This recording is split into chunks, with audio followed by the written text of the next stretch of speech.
paz ao nosso amigo Jacó Melo. Boa tarde. Estejamos todos em paz.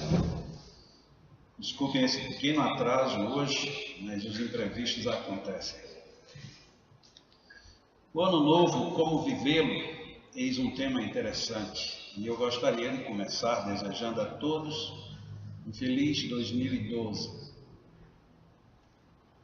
Normalmente, quando, numa época dessa, nós fazemos algo do tipo, desejar um bom ano para o que termina, a gente até acha estranho. Eu acho que qualquer um se perguntaria, mas não é feliz ano novo, não é próximo ano? Mas o ano novo é qualquer ano novo. Por isso mesmo é que a gente termina se espantando com essas coisas que surgem de repente.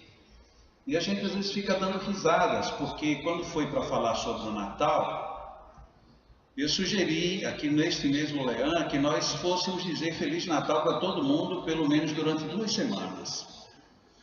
E mesmo quem esteve presente, quando alguém chegava e dizia Feliz Natal, a pessoa dizia, não, mas a gente ainda vai se ver antes do Natal. Ou seja, a gente fica tão bloqueado, a gente fica tão fechado no raciocínio, que a gente perde a referência. Se a gente se encontra com alguém, como inclusive eu cheguei a fazer isso e desejei um feliz 2012, invariavelmente todo mundo repreendeu, não é 2012, é 2013. Eu digo, sim, esse final de ano não serve mais, não conta mais, joga fora. Quer dizer que a gente está tão rico de tempo e de dias que a gente joga fora. Afinal de contas, hoje é que dia mesmo? Hoje é 30. Pois ainda tem mais um dia.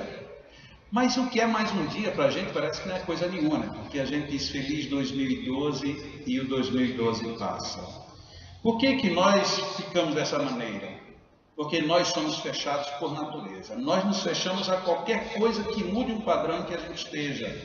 Mesmo que seja para uma coisa boa, como a gente já experimentou sobre o Feliz Natal, e experimentaríamos também sobre o Feliz Ano Novo. E se chegar no ano que vem nós desejarmos Feliz 2012, as pessoas vão reclamar do mesmo jeito. E se em vez de 2013 a gente falar 2014, as pessoas também vão reclamar. Porque estando perto de 2013, o ano anterior não serve. Mas estando no início do novo ano, não adianta falar do ano que vem, que está muito longe. Ou seja, até isso que a gente luta tanto, que é a imagem do tempo na nossa vida, ela fica muito sem sentido no nosso próprio dia a dia. Nós brigamos contra aquilo que nós queremos. Todo mundo quer ser feliz, tá bom, mas por que só no próximo ano? Por que não nesse último dia e meio que nós temos? Não, mas é porque este ano já acabou. Quer dizer então que se você dormisse agora e só se acordasse no ano novo era uma boa? Não, porque amanhã vai ter a festa, vai ter a ceia, vai ter isso, vai ter aquilo. Então esse dia não é tão perdido assim, mas a gente tende a jogar o dia fora. Por que nós somos tão fechados dessa maneira? No Livro dos Espíritos, nós temos uma questão, entre muitas, que algumas vezes passa sem que a gente perceba. No comentário da Resposta dos Espíritos, Allan Kardec coloca o seguinte: as condições da existência do homem mudam de acordo com os tempos e os lugares. Parece que isso não é muito verdadeiro, porque muda, mas tem horas que a gente não quer que mude. E eu acho muito interessante Allan Kardec, ele mesmo ter tido essa percepção e ter chegado às conclusões que ele coloca no prosseguimento. Exatamente por conta dessas condições da existência do ser humano que mudam, do que lhe resultam, exatamente por conta da mudança, necessidades diferentes e posições sociais apropriadas a essas necessidades. Olha o que Allan Kardec coloca para a gente. Há uma mudança, uma necessidade de mudança porque mudou. Se as condições da vida, se as condições de tempo, se as condições de lugares mudaram, tudo muda. Recentemente, numa das minhas viagens, a pessoa disse, eu conheço o Natal. Eu digo, legal, faz quanto tempo que você vai lá? Diz, já tem uns 15 anos. Eu digo, você não conhece Natal. Porque depois de 15 anos hoje, a gente não conhece mais lugar nenhum. A gente conhece alguns pontos, algumas coisas específicas, mas os lugares a gente não conhece mais, porque em 15 anos está mudando tudo. Muda as ruas, muda trânsito, muda tráfego, muda gente, muda o ponto que era mais chique, agora já não é tanto, um ponto que não existia de repente agora é o ponto principal. Muda praticamente tudo, e mesmo na rua que a gente sempre esteve, que sempre conheceu as pessoas, que sempre conheceu todo mundo, a gente toma um susto porque a gente se lembra que conheceu um menino e uma menina e de repente nem é mais um menino nem uma menina, é um moço ou é um senhor, uma senhora que já tem filhos ou que já tem netos. Eles dizem, mas nossa, eu me lembro de você quando você era desse tamanhinho. Ok, eu era desse tamanhinho, mas não sou mais desse tamanhinho. Ou seja, a gente fica se prendendo no tempo como se o tempo não mudasse. Então Allan Kardec diz que é necessário que a gente observe as nossas necessidades e que tomemos as nossas posições sociais que sejam apropriadas para cada caso.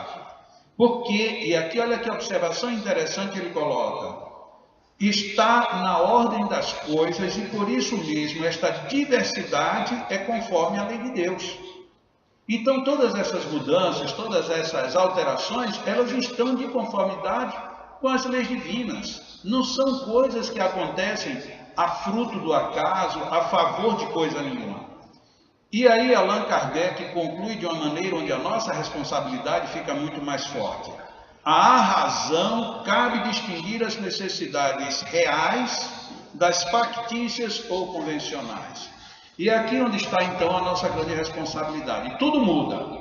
Precisamos agora de uma nova adaptação, mudança de tempo, mudança de lugares, mudança de circunstâncias, mudanças sociais, e nós também precisamos nos adaptar. Isto é da lei porque é da natureza. Isso é da natureza, e é da lei da natureza, é da lei divina, portanto é da lei de Deus. Cabe a nós fazermos a adaptação. Se nós colocarmos aqui, primeiro parênteses, todo mundo que diz assim, eu sou assim, você sempre assim, eu não mudo, está se dizendo o contrário à lei divina, porque a lei divina não propõe isso. A lei da natureza é uma lei de progresso, é uma lei de movimento, é uma lei de mudanças o tempo todo. A conclusão de Allan Kardec é que a razão, ou seja, a nossa consciência, é que devemos colocar a responsabilidade de dividir, de separar, de direcionar o que é uma necessidade real do que é uma necessidade que de fato não serve para coisa nenhuma. Então, dentro desse contexto proposto por Allan Kardec, nós vemos que não há qualquer necessidade de nós nos preocuparmos com mudamos, não mudamos, o mundo muda, o mundo não muda. O que nós temos que fazer dentro da nossa própria vida? O que precisamos fazer dentro das nossas condições? Temos simplesmente que nos adaptar a absolutamente tudo. Até mesmo a coisas totalmente inusitadas como esta. A gente tem que estar preparado, tem que estar totalmente tranquilo. Cada um de nós, cada uma pessoa tem seu comportamento, tem suas circunstâncias, assim como nós também. Se no momento nós não faríamos isso, mas no outro momento talvez nós já tenhamos feito, talvez tenhamos feito até pior. Então cada coisa, cada situação acontecendo dentro da sua própria realidade. O que é que nós precisamos então viver? Nós precisamos viver agora uma nova reação que é mudança de cabeça e mudança de coração.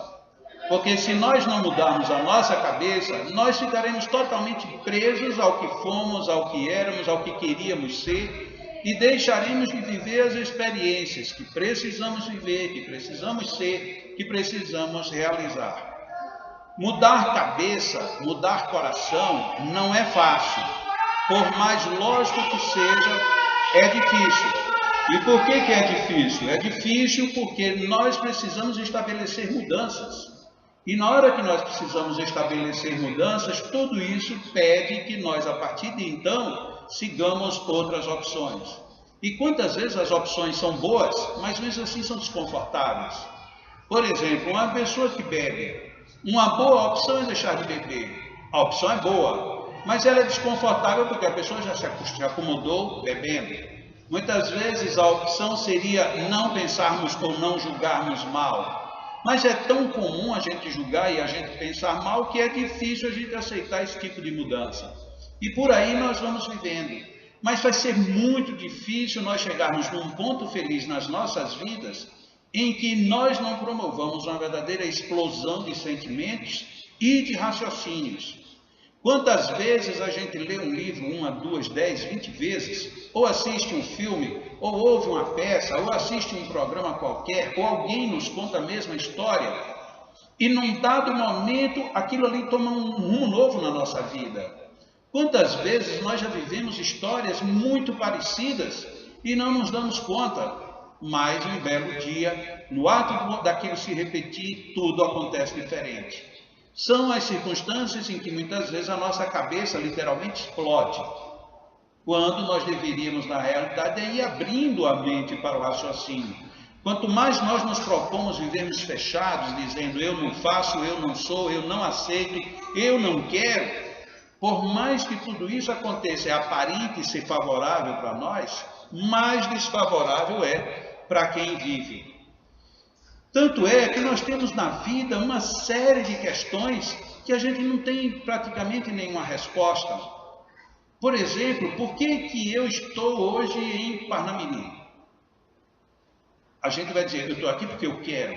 Sim, mas eu estou perguntando hoje, mas não é o hoje agora. Talvez seja o hoje existencial. Por que aqui eu estou tão perdido dentro de mim mesmo? Como é que eu posso me dizer estar perdido se eu estou me vendo, se eu estou me sentindo?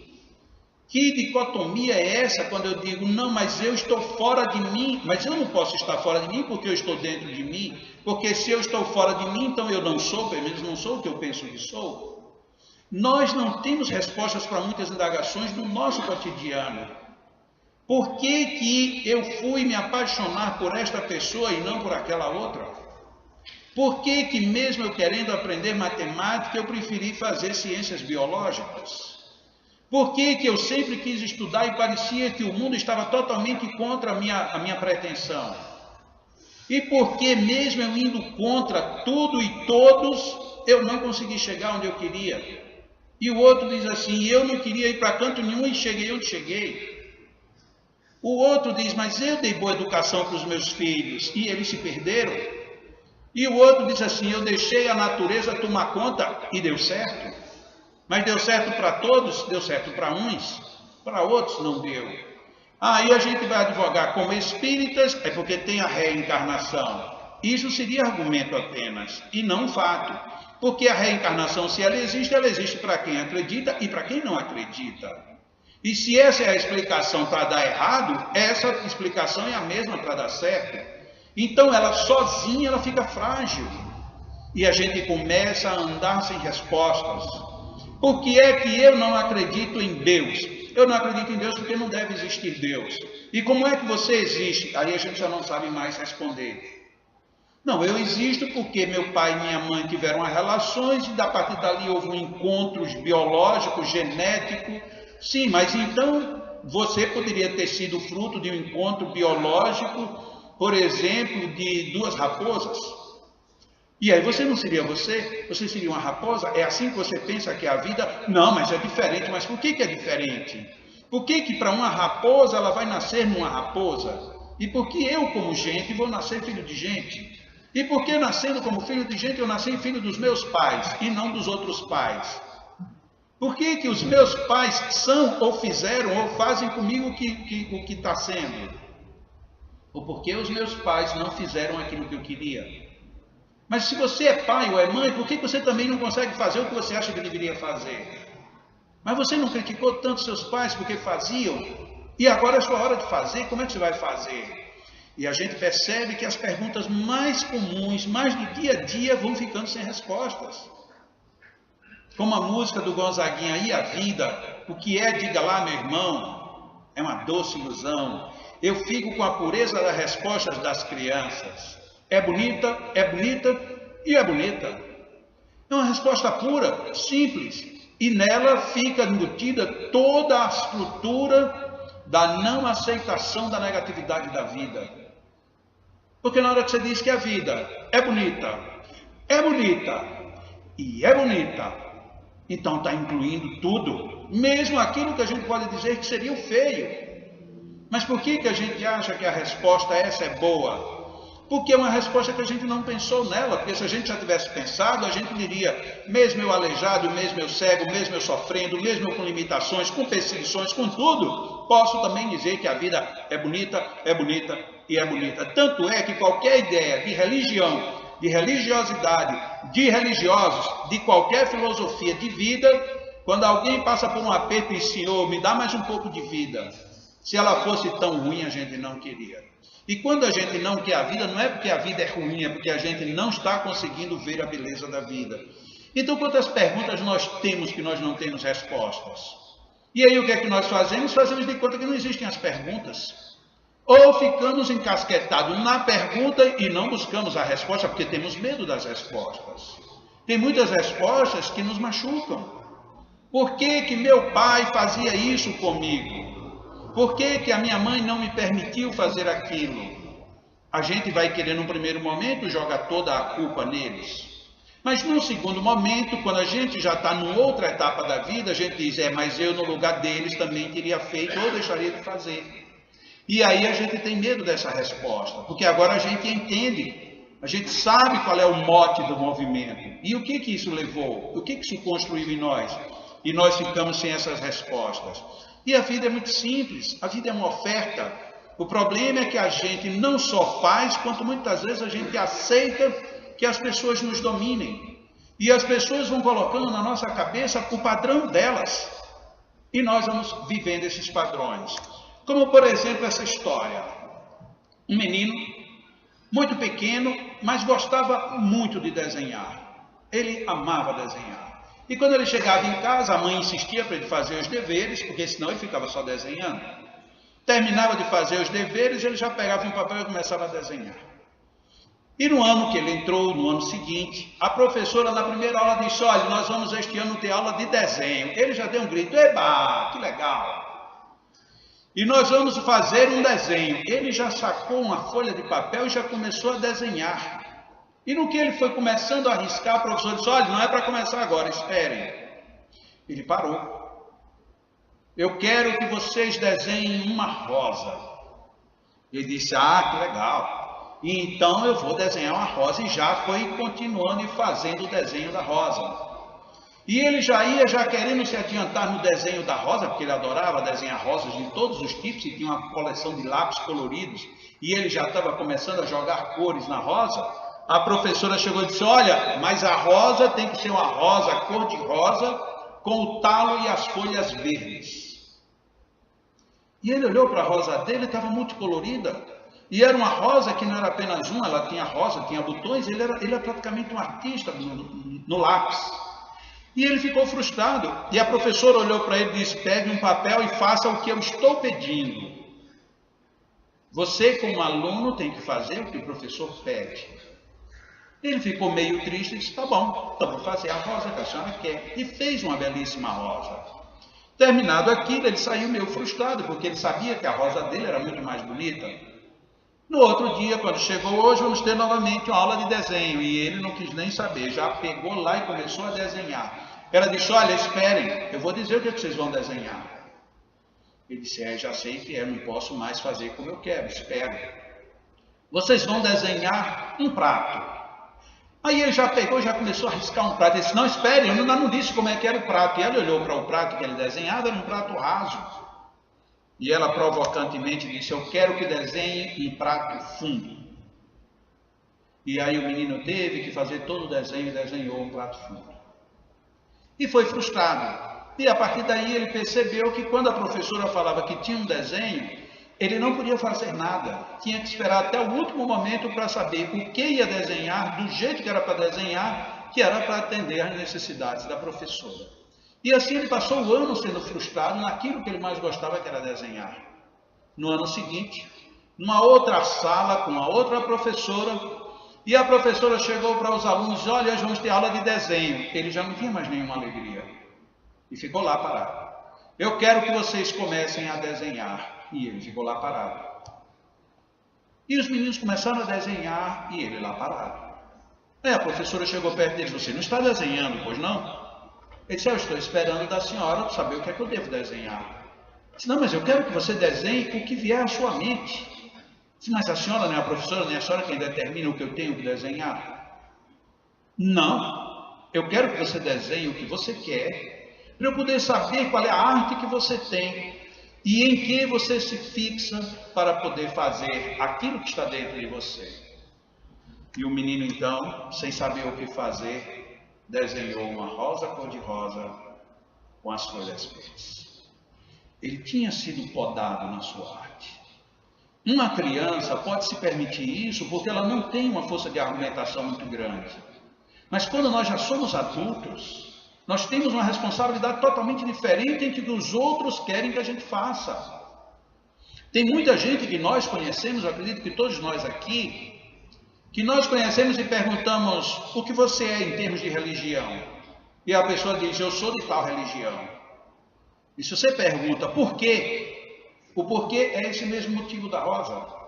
Ah, eu sou assim porque minha família sempre foi, porque meu pai foi, porque minha mãe quer, porque todos de lá sempre quiseram. Se eu tentei sair um dia, deu problema.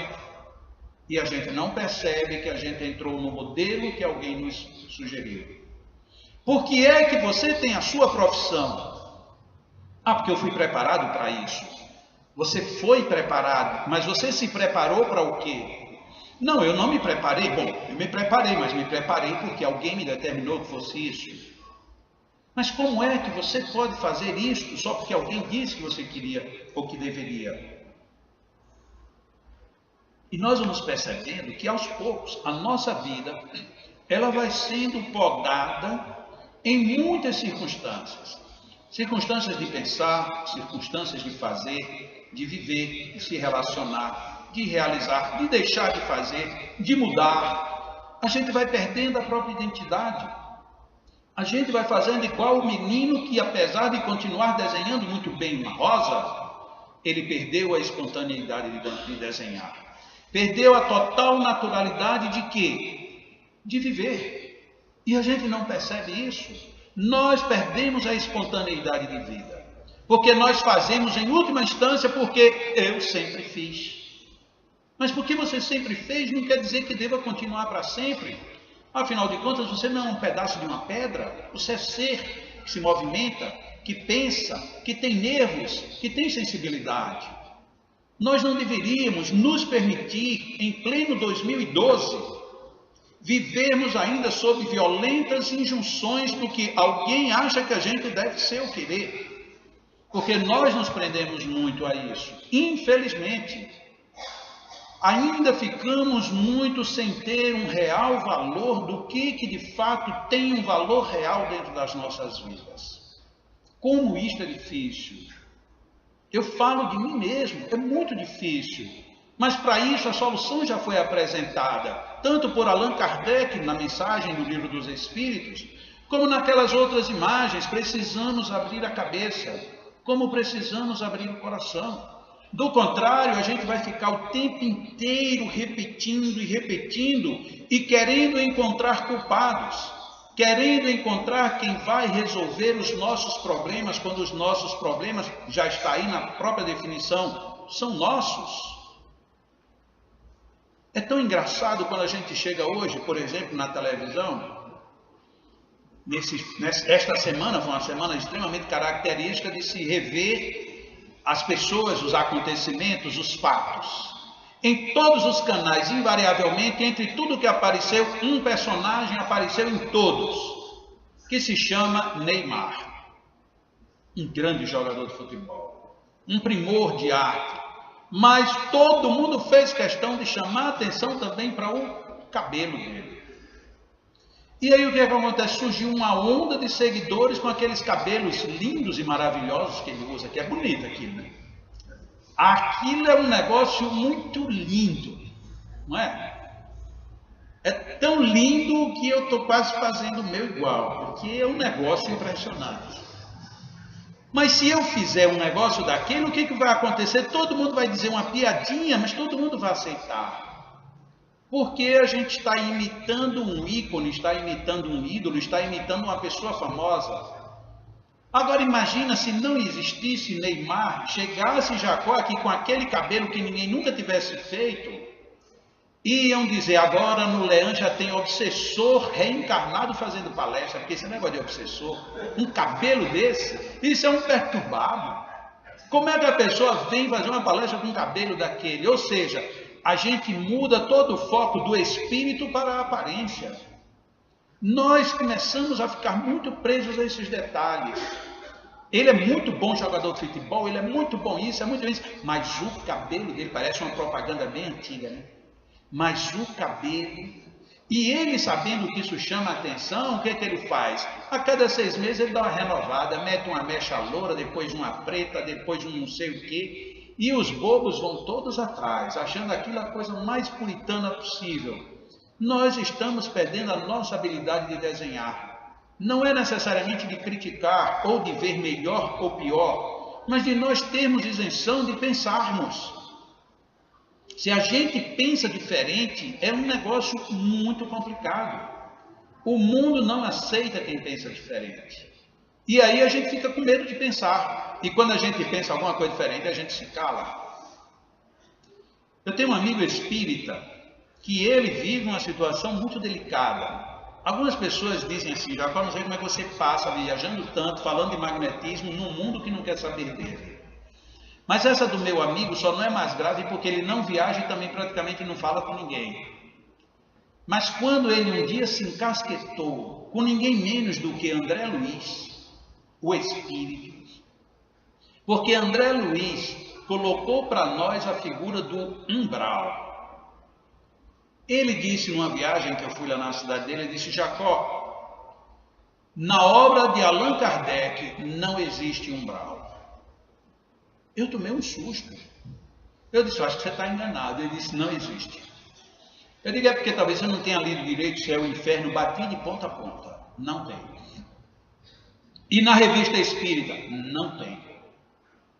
E aí ele, para me mexer, ele ainda disse mais. E tem mais, você é a favor do controle do conhecimento universal dos espíritos, que era a base que Allan Kardec teve, para poder tirar a essência que dava conformidade com o Espiritismo? Eu disse, claro. Ele disse, pois de acordo com o controle universal dos espíritos, umbral não existe. Porque até o André Luiz não tinha. André Luiz colocou, agora todo mundo coloca. Mas por que que os espíritos que se comunicaram com Allan Kardec, espírito de suicídio, espírito assassino, espírito bandido, espírito puro, espírito elevado, espírito bom, espírito de todo tipo, nenhum falou nisso? Absolutamente nenhum. E aí o que é que acontece? Nós temos medo de encarar. Aí a gente prefere ficar calado e deixa o umbral tomar conta. Aí um dia alguém chegou e disse assim, mas olhe, numa reunião de desobsessão, o espírito estava no umbral. Você acha que não? Ele disse, eu acho que sim. E como é que ele está no umbral se não existe umbral? Não, ele não estou dizendo que existe umbral. Ele criou o umbral e foi para ele. E o meu amigo tem razão. Porque quando nós examinamos pessoas que acreditam que irão ter um sono eterno até o dia do julgamento final, quando algum desses espíritos vem a uma reunião mediúnica que alguém pergunta, onde era que você estava?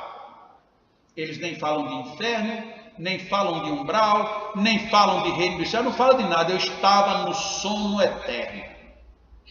E quanto tempo passou, eu não sei. Por quê? Porque eu estava dormindo. Ou seja, ele se propõe a ir para esse tipo de lugar. Vejam que, de uma certa forma, está totalmente coerente com a colocação de Allan Kardec no que nós falamos ainda há pouco. Quando há mudanças de tempo e de lugar, nós precisamos nos adaptar. De repente, nós somos muito acomodados. E nessa acomodação, nós vamos perdendo as nossas referências mais fortes. Um dia, um jovem entrou para ir falar com um grande mestre. E esse mestre já vivia recluso há muitos anos. Quase ninguém chegava até ele, porque a casa dele era muito longe, era uma casa de nada. Todo mundo tinha medo, porque quando passava era muito escura, ela tinha mau cheiro. Mas aquele jovem queria saber dele, porque o homem era muito sábio. E ele entrou. E o homem olhou para ele e só balançou com a cabeça cumprimentando. Ele disse, mestre, eu vim aqui lhe perguntar, onde é que está a sabedoria? Onde é que está a grandiosidade da vida?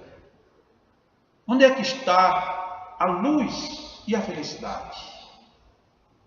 E o mestre levantou a mão para ele. E quando apontou, assim que ele olhou, havia um pano velho. E o jovem já foi lá: pois não, mestre, eu peguei o pano, o que eu devo fazer? E ele apontou para trás. E o menino, o rapaz, levantou-se, olhou, viu que a janela estava totalmente ofuscada de poeira, de sujeiras, de teias de aranhas. E ele foi lá mais do que ligeiro e passou o pano, e esfregou, umedeceu e limpou totalmente a janela. E quando a janela estava bem limpinha, que ele desceu, olhou aquela casa que antes era escura e que estava precisando de uma vela, já não precisava de mais nada. A casa estava agora totalmente clara, iluminada. Ali havia entrado as condições da sabedoria e da felicidade, porque a natureza entrava nos raios do sol. E ele olha então para o mestre, que até então não tinha dito uma única palavra. Disse: mestre, por isso é que é bom falar com os espíritos superiores. O senhor não disse nada e me respondeu com 2 gestos, mostrando-me onde estava a pureza, a renovação, a felicidade, a luz que todos nós precisamos. Muito obrigado, mestre. E beijou a mão do mestre e saiu correndo. E vou dizer agora para todo mundo onde é que está a felicidade. É nós limparmos as janelas de nossas almas, nós limparmos as janelas dos nossos olhos, porque vamos ver agora tudo com mais clareza, vamos tirar a sujeira que nós temos acumulado ao longo dos tempos. Ele foi dizendo isso e foi saindo, e a voz foi se perdendo. E depois que ele já tinha sido, o jovem então já não via mais nada, e o velho começa a pensar: meu Deus, quando a gente tem um coração aberto, mesmo nas trevas, ele reluz. Porque eu disse para o jovem que ele pegasse o pano e colocasse em cima da estante de onde tinha caído. Ele não entendeu meu gesto e foi limpar a janela. Ele estava tão aberto para descobrir a luz e a verdade, que mesmo eu dizendo algo banal, foi suficiente para que ele descobrisse a grandiosidade da vida.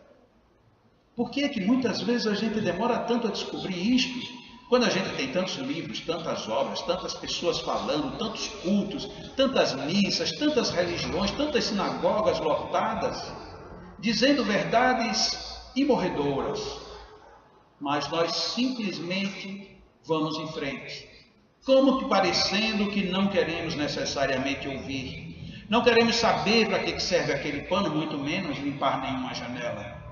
E o mestre então disse: nossa, e ele foi satisfeito, e ele não percebeu que quem foi o grande mestre aqui foi ele, porque ele me mostrou onde estava algo que eu já deveria ter feito, em vez de eu consumir a minha vista com uma vela de tão pouca luz, quando eu tinha toda a luz do mundo numa janela à minha disposição.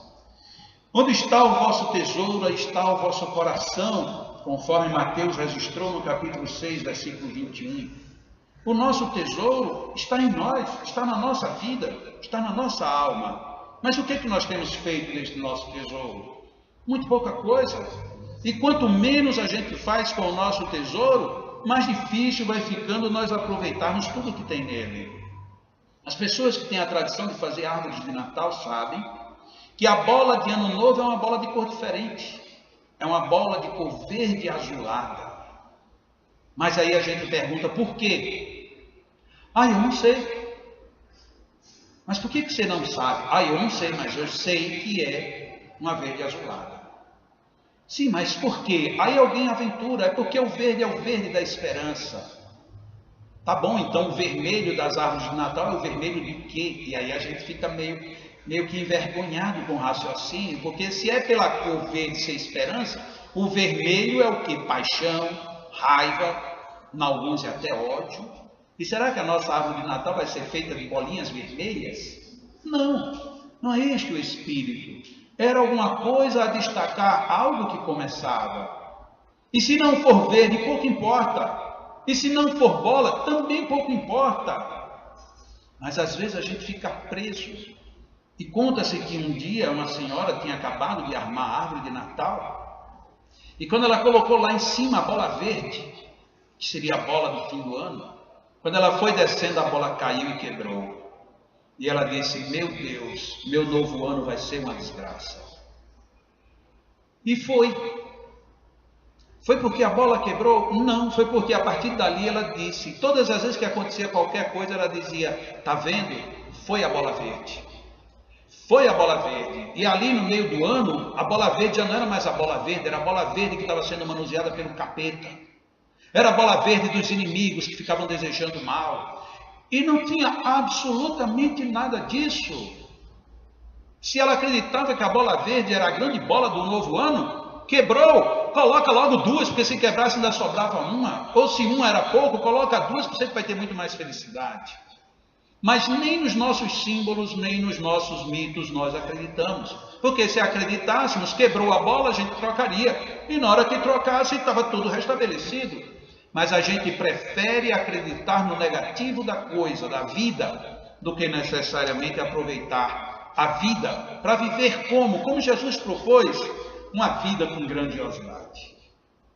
Mas como é que a gente vai viver uma vida com grandiosidade se a gente talvez não saiba viver nem um dia e meio com grandiosidade até o próximo ano? Como a gente disse no início, falta um dia e meio para mudar o ano. Para mim já chegou no outro ano, ou seja, então você está descartando um dia e meio. Mas se você estivesse muito doente e um médico dissesse, talvez você vai desencarnar ainda hoje, pelo menos mais um dia, esse dia seria tão valioso.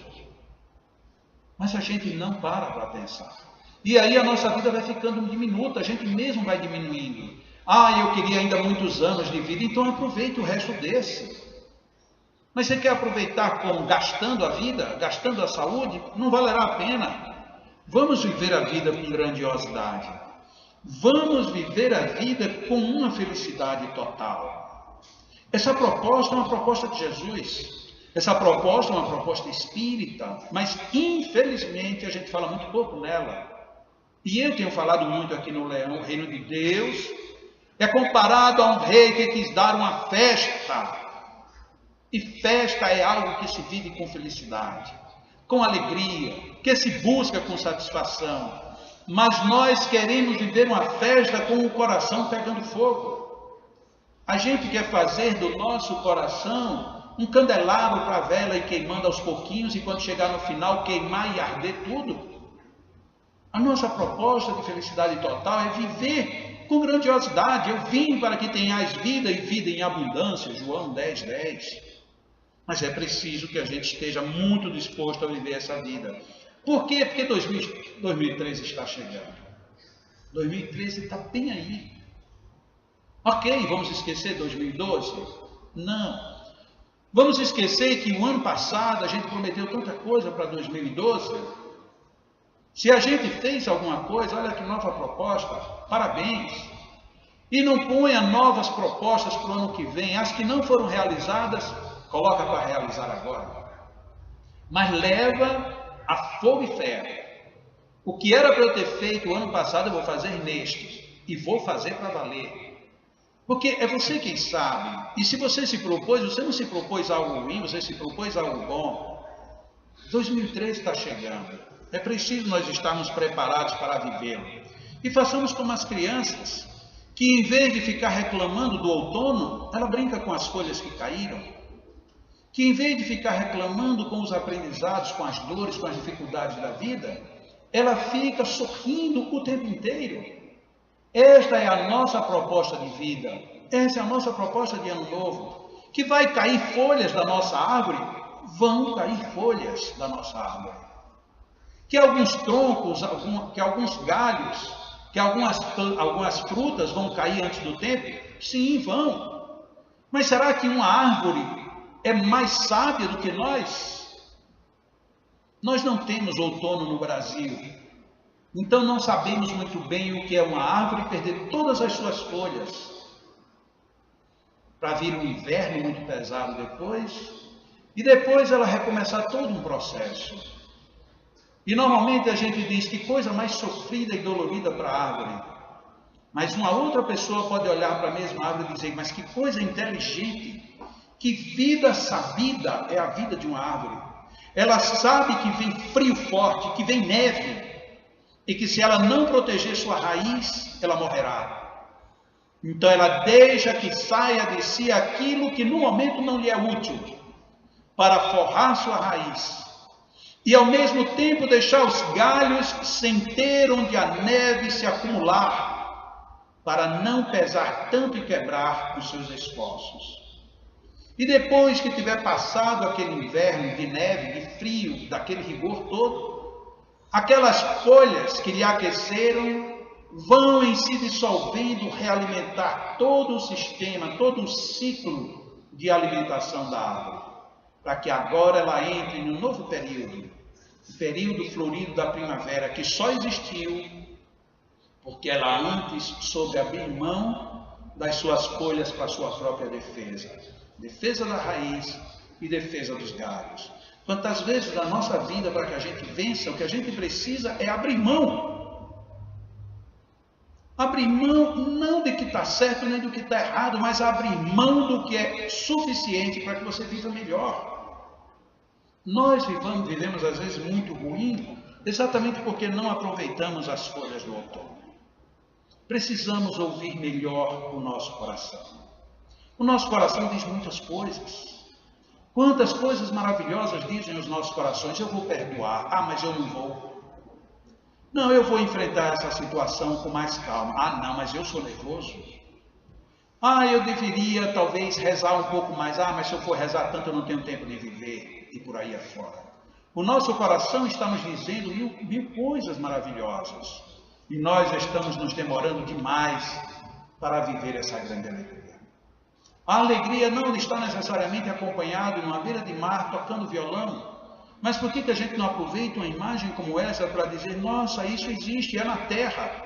E se existe, é na terra, também tem felicidade na terra, também tem alegria, também tem potências de luminosidade. Eu não preciso me perder, querer encontrar tudo trevoso, tudo doloroso, tudo sofrido para que eu cresça. O mundo pode, deve, é e vai ser sempre melhor do que qualquer ideia negativa que qualquer pessoa coloque, seja ela religiosa ou não, espírita ou não. E se um dia nós chegarmos num centro espírita e alguém disser, meus irmãos, porque a dor, nós devemos sofrer, não. Porque se fosse assim, Deus não teria facultado que nós descobríssemos analgésicos. Não teria que nós tivéssemos hoje com as equipes médicas, com os equipamentos que tem, para que o homem viva com melhor dignidade. Se não tem solução para a dor, aprendamos com ela, mas não coloquemos a dor no altar para a gente ficar dizendo, venha dor, venha tomar conta do meu corpo, venha não, passe. Vá passando e de preferência não pegue ninguém, erre todos os endereços. Porque nós estamos na vida para crescermos sim, mas para crescermos, para sermos felizes. Ninguém está na vida para crescer, para estabelecer sofrimentos, outros sofrimentos, piores sofrimentos. Feliz 2013 é o que eu desejo, de todo o coração, para todos nós. Eu tinha preparado umas músicas diferentes, mas infelizmente eu deixei um material impresso em casa. E como são músicas que eu não sei tocá-las, eu não vou poder tocá-las. Mas eu vou compartilhar as letras, porque são letras muito interessantes. Uma delas, essa primeira que vai aparecer, ela está aqui a letra em inglês, que eu iria colocar projetando o cantor original cantando com ela em português. Mas que eu acho que é uma bela música para nós pensarmos no ano novo. Trata-se de Louis Armstrong cantando What a Wonderful World, uma música super conhecida. I see trees of green, red rose too, I see them blue for me and you, and I think to myself, what a wonderful world. Que ele está dizendo que vê as árvores verdes, o rosa, o vermelho também. Ele vê todas elas nascendo, explodindo, enriquecendo, para mim e para você. E ele pensa então consigo mesmo, que mundo maravilhoso. Eu vejo o céu azul e nuvens brancas, e o brilho do dia como a nos abençoar, e o escuro da noite ali está, E eu penso comigo mesmo, que mundo maravilhoso. As cores de um arco-íris, tão belos no céu, são como faces de pessoas que vão indo. Eu vejo amigos apertando mãos, dizendo, como você vai? Mas na realidade eles estão dizendo, eu te amo. Eu escuto crianças chorando, mas eu vejo-as crescendo. E elas vão ensinar muito mais do que tudo o que eu já aprendi, do que tudo que eu já sei. E como as crianças fazem isso? E eu penso comigo mesmo, que mundo maravilhoso. Sim, que mundo maravilhoso. Esse é o mundo que nós vivemos, esse não é um mundo da utopia, esse é um mundo real. O que o Armstrong coloca para nós é que nós precisamos apenas ter olhos de ver. Se a gente souber observar o mundo é maravilhoso, é esplendoroso. E nós estamos para viver este mundo agora, nessa época de final de ano. A outra música, a música do grupo 14 Bis, que já fez sucesso várias vezes e com várias pessoas, que começa dizendo, mas é claro que o sol vai voltar amanhã, mais uma vez, eu sei. Vocês lembram dessa música? Escuridão já vi pior, te endoidecer gente sã, espera que o sol já vem. E aí vai, tem gente que está do mesmo lado que você, mas deveria estar do lado de lá. Tem gente que machuca os outros, tem gente que não sabe amar, tem gente enganando a gente, veja a nossa vida como está. Mas eu sei que um dia a gente aprende. Se você quiser alguém em quem confiar, confie em si mesmo. Quem acredita sempre alcança. Essa é a frase forte da música. Porque às vezes a gente fica transferindo a confiança e transfere para um, para outro, para o outro e para o outro. E as pessoas vão nos decepcionando, não porque queiram, mas porque elas têm seus limites. Então você quer confiar em alguém? Confie em si mesmo. Confie, porque quem confia, quem acredita sempre alcança.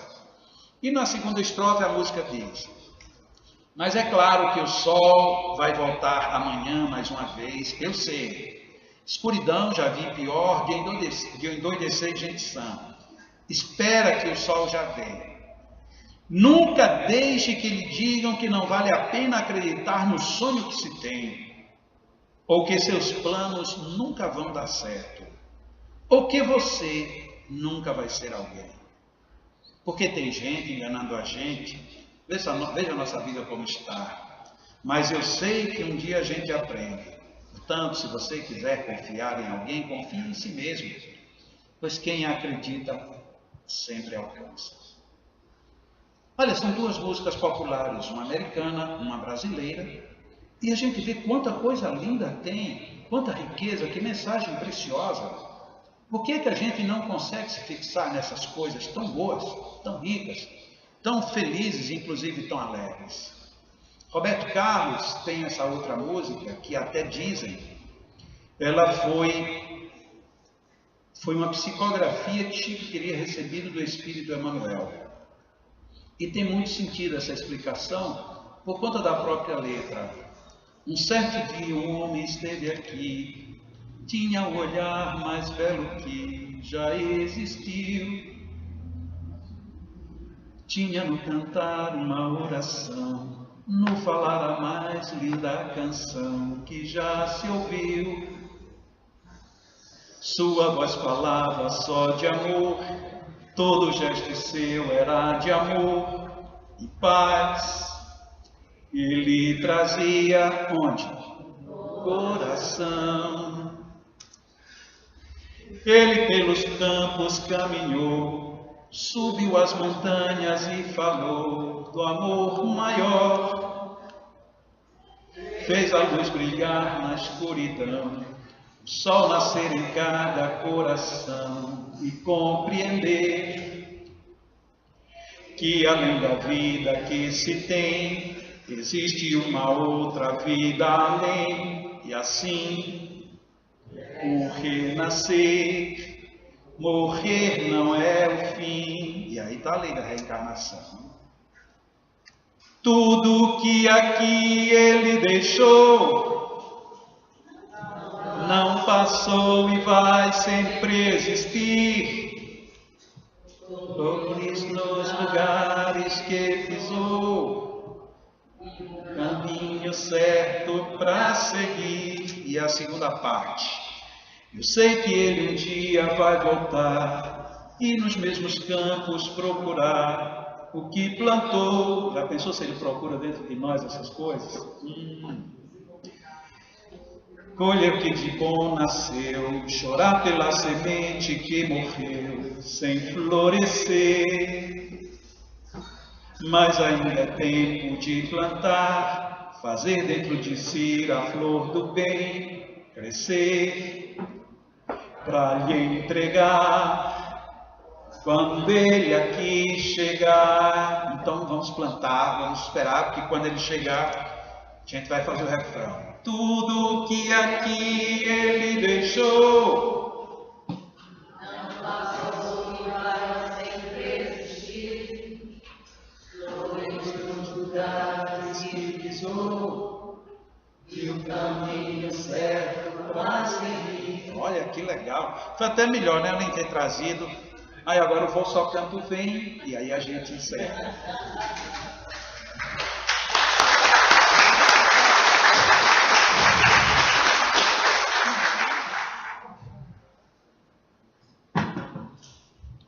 Até Inês cantou? Não, estava só sonhando. Deixa eu mudar.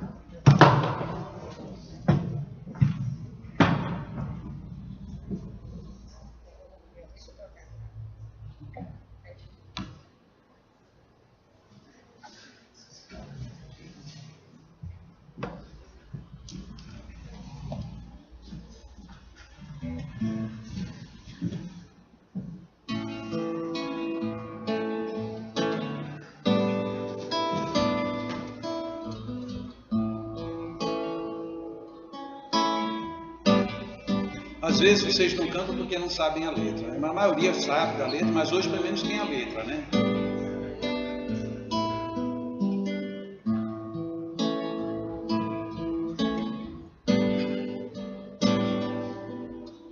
Vem, vem-se Deus, ore com fé, essa perdão, mas que também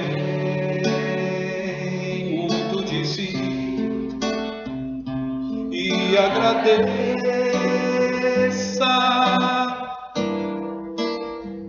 por tudo, enfim, que ele acontece, é pro seu bem.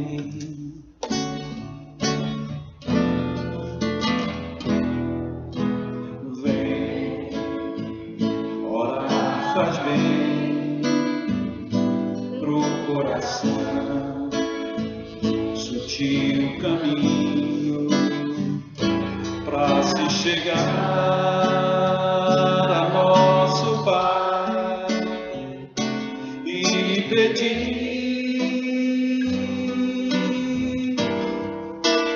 tudo de bom, sem pretensão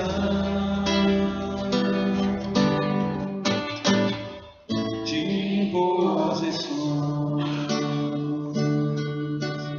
Olha assim, Pai meu amigo, conto contigo, conto da paz,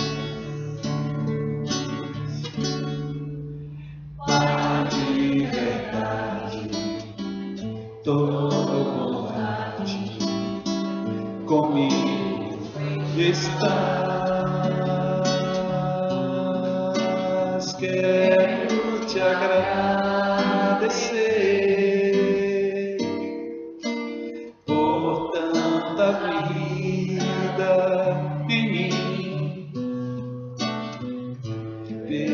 meus amigos aqui comigo e os que não estão. Graças te dou, meu Pai, por tanta luz sem fim, sempre contigo, rezo contrito, com coração. Pai, meu amigo, tua bênção.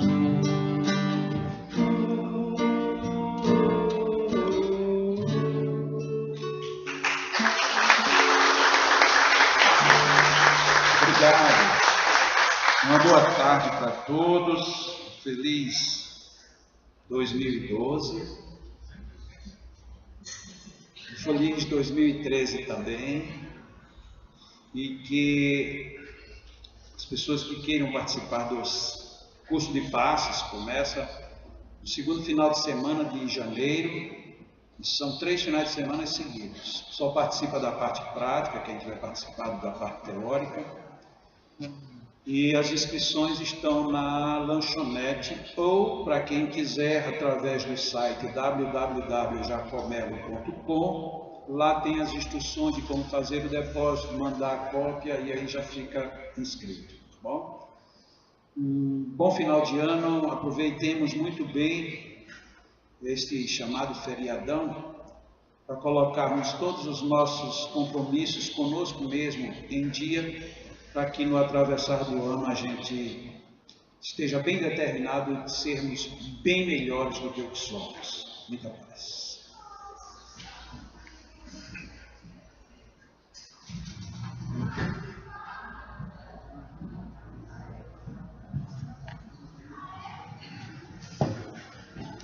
Chegamos ao término dessas atividades. Teremos ainda o passe não é obrigatório, lembrando. E aqueles que quiserem sentirem necessidade vão obedecer à fila, porque as crianças mais velhas e depois os demais. A música foi realmente